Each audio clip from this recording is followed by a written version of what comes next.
Allied National Coalition Force, which monitors the Korean armistice and helps regulate regional stability throughout Northeast Asia. The UNC Security Battalion was formed in the spring of 1952, originally consisting of 5 officers and 10 enlisted men. We reached our peak strength near the end of the Korean War with over 1,900 soldiers assigned. So to help place your tour in a better context, I'll briefly review the political history of the Korean Peninsula. Prior to World War II, the Japanese had colonized the Korean Peninsula. In the following days of World War II, the Soviet Union accepted the surrender of the Japanese north of the 38th parallel, while the United States accepted the surrender to the south. The 38th parallel was never meant to be a political boundary nor a division of the country. It was merely established to designate areas of responsibilities. So in May 1948, elections were held in the South, and this man, Dr. Sung-man Rhee, was elected the first president of the Republic of Korea. In September of that same year, the Soviet Union appointed this man, Kim Il-sung, the first premier of communist North Korea. He reigned for approximately 46 years until his death in July of 1994. His eldest son, Kim Jong-il, succeeded him in power. This marks the first father-to-son succession of power to ever take place in a communist country.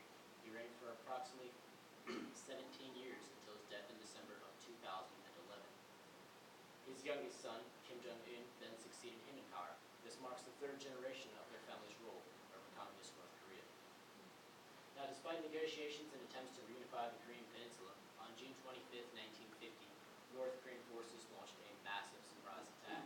The ensuing war lasted over 3 years and cost over 3 million people their lives. Within 1 month of the attack, the North Korean forces had captured most of the Korean Peninsula. Coalition forces finally stopped the North Korean Army's advance just outside the city of Busan. Over the next 4 months, the United Nations Command conducted the Incheon landing, pushing the North Korean forces back to the Yalu River, the border between North Korea and China, at which point China entered the war and aided the North Koreans in their war efforts. The war began to stabilize around the 38th parallel, and although no permanent settlement had been made, on July 27, 1953, the military commanders of the United Nations Command, Korean People's Army, and Chinese People's Volunteers signed an armistice, or ceasefire agreement, to end the fighting. The military demarcation line, or MDL as we call it, has remained relatively the same ever since. This ceasefire agreement is still in effect to this day. Now, this white dotted line represents the MDL. Under provisions of the armistice, all military commanders are to pull their troops back 2,000 meters from their last point of hostile contact, thus creating a 4-kilometer wide by 241-kilometer long demilitarized zone, or what we call DMZ. Now, note the location of Seoul and its relationship to the MDL. Here at Camp Boniface, we are currently only 400 meters from the southern boundary of the demilitarized zone, and 2.4 kilometers from the MDL itself. This is the city of Kaesong, the original site for the armistice talks, prior to being moved to Panmunjom, or what we call the Joint Security Area. Although the demilitarized zone has become one of the most militarized locations in the world, the MDL itself consists of no fortifications. It is simply a series of 1,292 black and yellow panel markers that run from coast to coast, spaced at 100 to 200 meter intervals. On the southern side, they're labeled in Hangul, or Korean at the top, and at the bottom. On the northern side, they're labeled in Korean at the top and Mandarin, or Chinese, at the bottom. Within the Joint Security Area itself, the MDL is more clearly defined through a series of white stakes that stand at 1 meter in height and are spaced at 10-meter intervals. They further extend through Conference Road by a series of 17 by 5-inch concrete slabs, bisecting each building. Now, this is the area that we will be visiting today. Notice the MDL and how it winds to the center of the demilitarized zone and forms a finger in the Joint Security Area. Upon your arrival here today, you will be surrounded by North Korea on 3 sides. You'll begin your tour here at Camp Boniface and exit onto the MSR, or the main supply route, also known as Old Highway 1. For over 50 years, this is the only stretch of highway connecting North and South Korea. This is still the only route that leads to the Joint Security Area for all armistice-related events. I will now point out some of the areas we will see today. First is Guard Post 240, and then Observation Post 11, then Taesongdong, Freedom Village, Gijongdong, or Propaganda Village, the Swiss and Swedish Neutral Nations Supervisory Commission Camp, and the former Czech and Polish NSC camp. I will now highlight some of these areas in more detail. First is the village of Taesongdong, or Freedom Village. The United Nations Command Security Battalion is responsible for implementing security and civil affairs within this unique village. We carry out our responsibilities through a security company that guards the village 24 hours a day. During the day, they guard the farmers while they work in the fields, and at night, they guard the village itself while the residents sleep. Now, all the residents own modern homes and have rather large allocations of farmland. However, they do live under some very severe restrictions, for they must be in the village by nightfall, and they must be in their homes with doors and windows secured by midnight. Now, 1,800 meters across from Taesongdong, just past the military demarcation line, lies the village of Gijongdong, village obtained its name due to an extremely large speaker system located throughout the area. The speaker system broadcasted propaganda 6 to 12 hours a day. The propaganda idolized Kim Jong-il to be a great leader and invited the citizens of Taesongdong, as well as the rest of the Republic of Korea, to defect to this so-called village of paradise. However, if one were to defect here, he would find himself rather lonely, for this village remains mostly uninhabited. We do, however, see workers from the Kaesong Industrial Complex maintain the upkeep of these buildings, as well as raise and lower this extremely large North Korean flag. Now, this is one of the largest flags in the world, with an approximate length of 31 meters. This flagpole that you see standing here is not the first flagpole to have ever stood here. For in 1981, the Republic of Korea donated this flag and flagpole to the village of Taesongdong. Now, it just so happened that this flagpole stood taller than the original flagpole, which is in Gyeongdong. So the North Koreans reacted quickly by voting an even taller flagpole. So today, the flagpole in Taesongdong stands at 100 meters in height, while the flagpole in Gyeongdong stands at just over 160 meters in height. As we enter the joint security area, I will point out the Neutral Nations Supervisory Commission camp. Delegates from Switzerland, Sweden, Poland, and Czechoslovakia originally formed the commission. The delegation was charged with the investigation of all violations of the Armistice Agreement occurring outside of the demilitarized zone. Currently, we work with only 3 delegations: the Swiss and the Swedish, who stay here year-round, and the Polish, who come here for biannual meetings.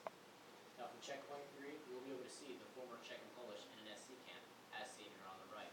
You will also be able to see the North Koreans Peace Museum, as seen here on the left. This building was constructed in less than 48 hours for the sole purpose of the signing of the Armistice Agreement. Also visible from checkpoint 3 is the Bridge of No Return. The Bridge of No Return obtained its name near the end of the Korean War, when Operation Big Switch and Operation Little Switch were conducted. During these operations, the United Nations Command had returned approximately 82,000 prisoners of war, while the North Koreans and Chinese returned approximately 13,000 prisoners of war. The prisoners were lined up on either side of the bridge, and they were allowed to cross into the country of their choosing. However, once they crossed, they could never return, hence the name. Now, the Bridge of No Return is located in the southern boundary of the joint security area.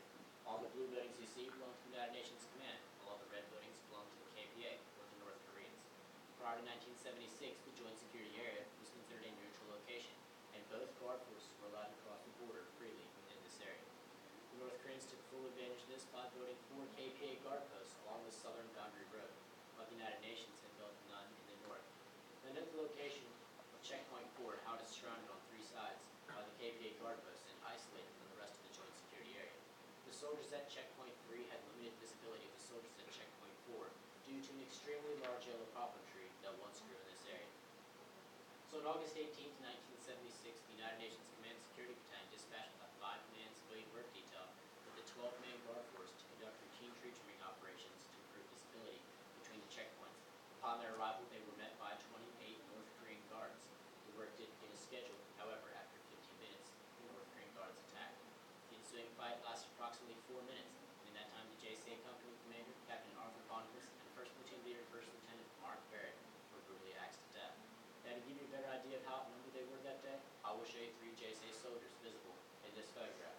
The first, it's hard to make out, but he can be seen here, fighting off 7 North Korean guards.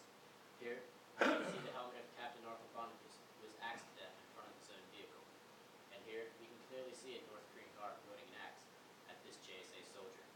Now, due to this unprovoked act of violence, a special series of meetings were held, and the agreement was made that the MDL itself should separate the 2 guard forces. Now, under these new arrangements, no more acts of violence occurred until November 23, 1984, when a Soviet citizen on a North Korean-sponsored tour dashed across the MDL in an attempt to defect to the free world. He was followed by North Korean guards armed with pistols and rifles in an attempt to kill or capture him. The Joint Security Area Quick Reaction Force was quickly alerted, and they were able to halt and outflank the North Korean main body.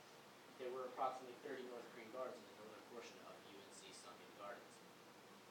Now, the ensuing firefight lasted approximately 20 minutes, and in that time, the KPA had 3 men killed and 5 men wounded, while the United Nations Command lost 1 man, Corporal Chang, and had 1 man wounded. Throughout the firefight, the Soviet citizen was protected and evacuated back to Camp Bonifus. Now, these are North Korean guards. You will see them on your tour today. These red armbands state that they are military police, and under provisions of the Armistice, all armed personnel in the demilitarized zone must wear these armbands. However, the North Koreans no longer do so. They may come down to the MTL to see our tour today, and if they do, we ask that you do not communicate with them in any way, verbally or non-verbally. We provide security and assistance for humanitarian operations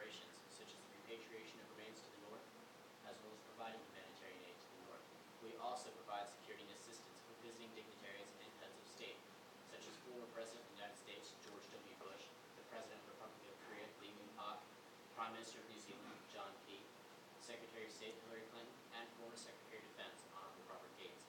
All of these dignitaries have been seen on tour here at the Panmunjom, and like these visiting dignitaries, you will be guarded by soldiers of this battalion. The soldier on the right is a United States Army infantry soldier. He served 12 months here. The soldier on the left is a ROK, or Republic of Korea soldier. They served 21 months here. Both soldiers must meet above average aptitude standards of local soldiers, as well as possess clean military and civilian backgrounds. Now, it is due to all this, the fact that we are the most fully deployed unit on the Korean Peninsula, and that we stand face to face with our enemies on a daily basis, that the United Nations Command, the U.S. Army, and the Republic of Korea have given us our motto, which we so proudly state. Ladies and gentlemen, we truly are from the mob.